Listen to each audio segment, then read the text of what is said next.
Yo les amis, j'espère que vous allez tous bien. Très content de vous retrouver dans cette nouvelle vidéo. Hier, samedi, le Portugal a vaincu la Turquie 3-0 avec les buts de Bernardo Silva, un contre son camp, un but très calme de Samet Yakin et Bruno Fernandes sur une belle offrande, une très belle offrande de son capitaine Cristiano Ronaldo. Par rapport au match, la première chose à dire sur ce match du Portugal, c'est que par rapport à celui contre la Tchéquie, ce match a été au niveau dessous, d'un niveau dessous, d'un niveau supérieur par rapport à le match contre les Tchèques, que ce soit dans les choix dans le système choisi, le dispositif, le choix d'un joueur très important ajouté au 11 de départ, et dans l'intensité, dans l'envie et tout ça, le Portugal a été plus bon et plus cohérent que face à la République tchèque. Et pour la Turquie, elle a été euh, pas bonne. Elle n'a pas fait un bon match hier face à ce Portugal-là, alors que contre la Géorgie, elle a été cohérent, euh, agressif dans le pressing, dans l'animation du jeu. Elle a été, euh, Elle a été dangereuse, mais il y a des choses à dire sur ce match. Et on va commencer comme d'habitude avec les choix des joueurs, des deux entraîneurs. Pour la Turquie, c'est Paindir en gardien, Çelik sur le côté droit dans la défense, Akaitin et Bardarki, la charnière centrale, et Kadioglu, le latéral gauche. Et au milieu, on a eu Ayan et Çalhanoğlu, le double pivot. Et Koçu, le milieu un peu avancé en numéro 10, sous Ilmaz. Et sur les selles, c'était les choix forts de Montella, Arthur Koglu et Akkun titularisé à la place de... c'est qui déjà les deux jeunes là? À la place de Yildiz et de Arda Güler. Et je pense que c'est par rapport à à ces choix-là que la Turquie n'a pas pu créer beaucoup de dangers pour les Portugais, même ils sont terminés quand même avec 11 tirs, dont 3 cadrés, un tir de moins que ce que le Portugal a fait. Mais dans l'ensemble, la Turquie n'était pas vraiment dangereuse, n'a pas créé beaucoup d'actions dangereuses pour mettre en danger, bien sûr, l'équipe portugaise. Et pour le Portugal, c'est Diogo Costa dans le but avec son numéro 22, bien sûr. Nuno Mendes en latéral droit gauche. Et Pep, Pep qui a fait encore un énorme match, le patron de la défense. Et Ruben Diaz aussi à son côté, qui a fait son match. Et Cancelo sur le côté droit de la défense. Et au milieu, on a eu Palinha en numéro 6, Bruno Fernandes et Vitinha, les deux milieux avancés. Et en attaque, Bernardo Silva sur l'aile droite, CR7 en pointe bien sûr, et Raphaël Leão sur l'aile gauche. Et la deuxième chose à dire pour le Portugal, c'est ce choix de système de Roberto Martinez et l'ajout de Palinha dans séance de départ. C'était très pertinent et très cohérent pour moi parce que ça a permis au Portugal d'être dans une animation très modulable défensivement et offensivement. Défensivement, quand ils ont eu besoin de défendre, bien sûr, pour, un peu baisser, pas dans l'intensité, mais gérer un peu le match. Ils étaient en 4-4-2, un peu comme ça, ou un 4-2-3-1, un 4-2-3-1. C'est par rapport au positionnement de Bruno Fernandes, mais en 4-4-2. Et dans l'animation offensive, c'est là que j'ai trouvé très, très, très intéressant ce choix et surtout cet ajout de Palinha qui a beaucoup plus libéré Vitinha. Parce que Vitinha en 6, il fait même s'il a le volume de jeu et la qualité pour faire le milieu box-to-box là, avec Palinha en 6, il est un peu plus haut et peuvent apporter beaucoup plus sur l'animation offensive du Portugal. Et ce que j'ai trouvé aussi intéressant, c'est, oui, CR7, il est là, il sera là, et j'ai bien trouvé CR7. Il n'a pas marqué, mais il a fait un bon match pour moi. Bruno Fernandes dans le demi-espace là, et Vitinha aussi, un peu plus haut ou un peu plus bas, parce que lui, c'est le métronome avec Palinha pour former le double pivot. Mais c'est le plus intéressant, c'est le positionnement de jouant Cancelo comme ça. Dans ce milieu, oui, on connaît Cancelo, sa qualité offensive. Il aime se projeter en dédoublement, en projection dans le demi-espace et se hisser aussi dans le milieu pour apporter plus de surnombre dans ce milieu-là. Et Léon, il était collé à sa ligne, tout comme Bernardo Silva. Et des fois, dans ce système-là, Nuno Mendes aussi, il était sur la même ligne que Vitinha ou Palinha. Mais le plus important, c'est dans ce système-là, ce qui a permis à Vitinha d'être encore un peu plus haut, c'est Palinha en numéro 6, qui se hissait parfaitement, s'intercalait parfaitement aux côtés de Ruben Dias et de Pep. Et cette ligne de 3 là était là pour bien protéger les montées incessantes de João Cancelo et de Nuno Mendes surtout, et libérer un peu plus Vitinha dans ce travail, dans son rôle dans le milieu, pour animer, être le premier dynamiteur du jeu portugais. Et sur le côté gauche était un peu plus animé, notamment en première mi-temps, par rapport au côté droit portugais.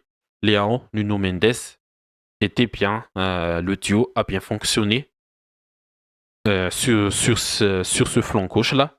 Et sa part 2, le but de Bernardo Silva, un bon appel de Nuno Mendes dans le demi-espace et bien lancé par Léon.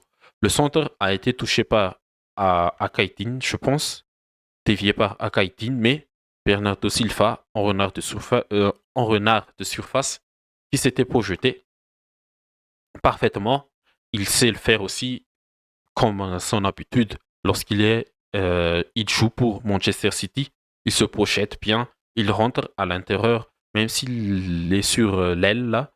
Mais Bernardo Silva a bien suivi l'action et a bien conclu avec son pied gauche 1-0 pour le Portugal.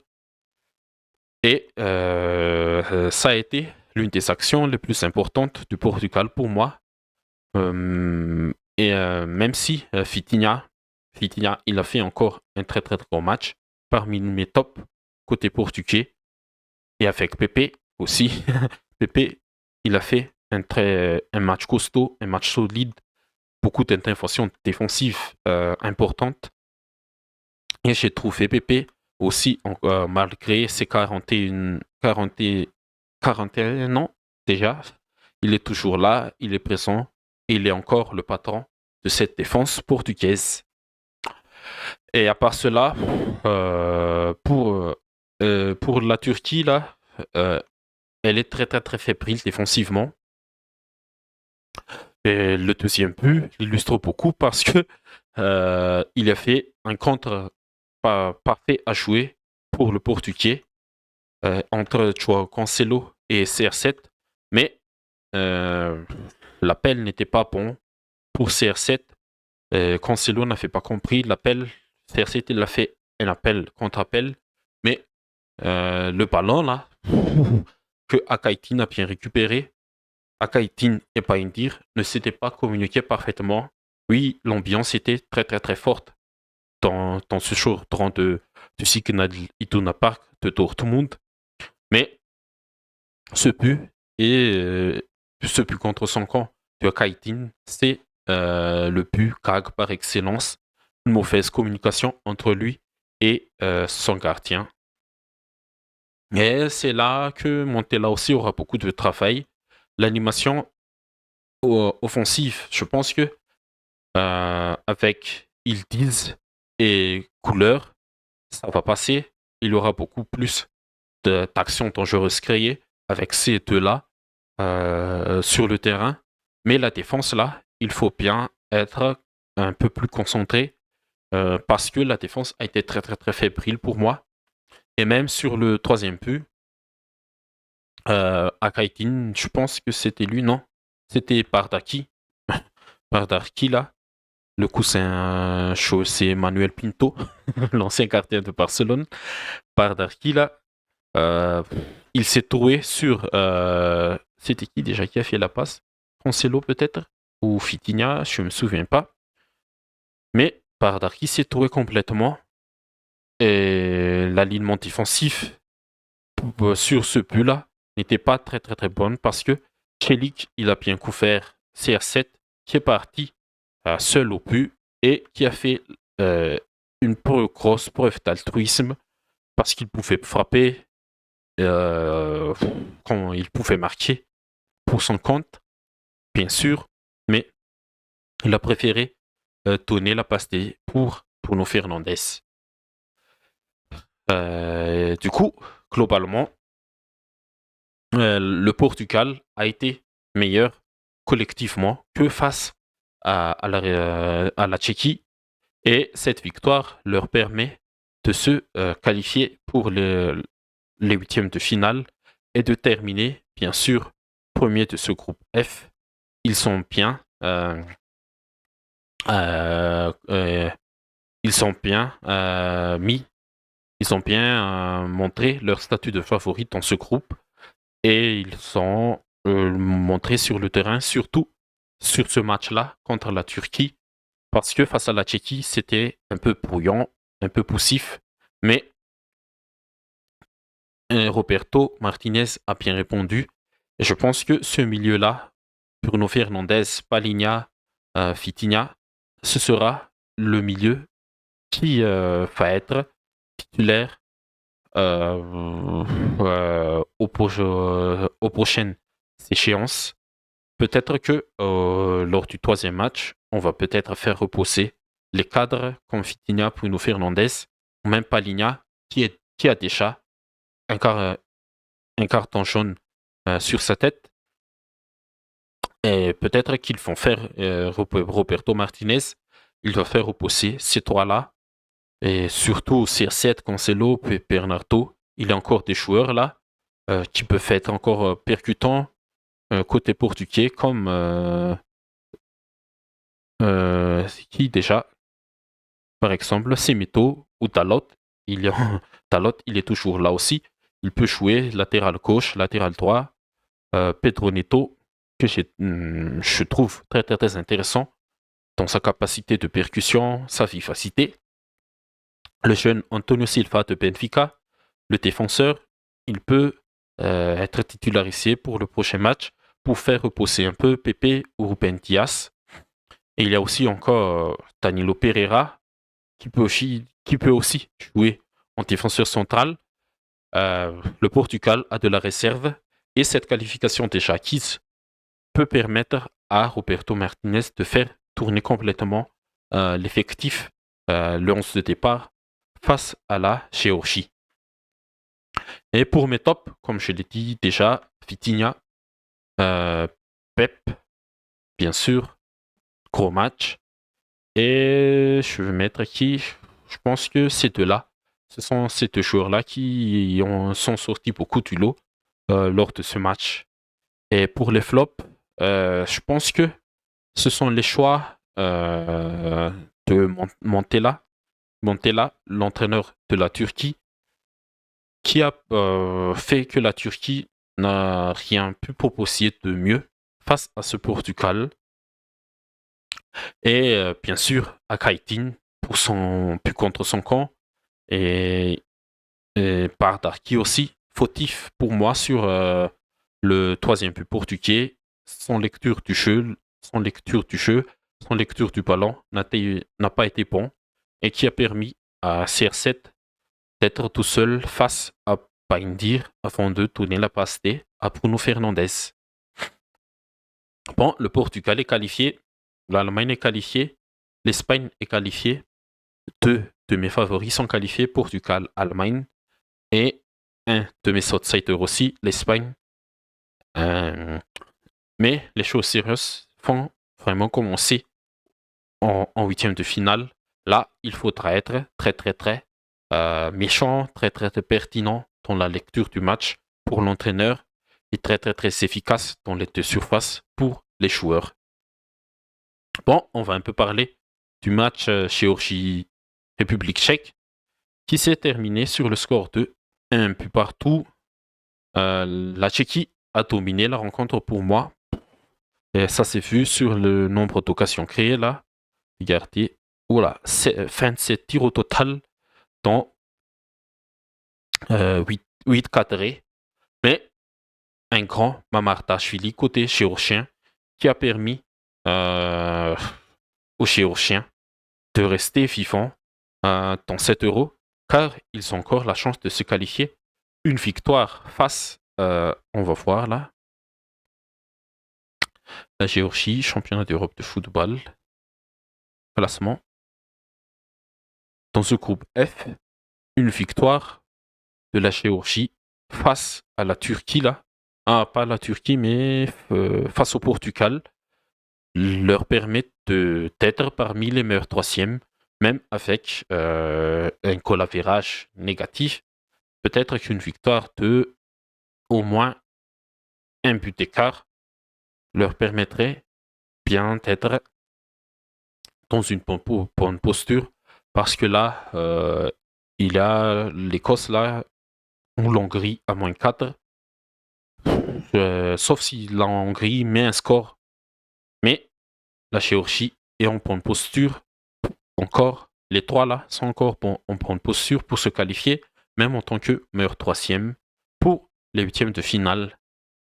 Mais sur ce match, Mamardashvili a été phénoménal côté pour la Géorgie là. Il a fait combien d'arrêts? 11 arrêts. Imaginez-vous, 11 arrêts pour Mamardashvili. Très important. Il a arrêté quelques arrêts. Il a été décisif dans ses interventions. Et côté tchèque, il y aura un peu de regret parce qu'il y avait de la place pour aller chercher les 3 points. Mais au prochain match face à la Turquie, là, il faut être un peu plus efficace dans les deux surfaces. Parce que la Turquie, là, aussi, il aura sa carte à jouer pour garder cette deuxième place très importante pour la suite des événements.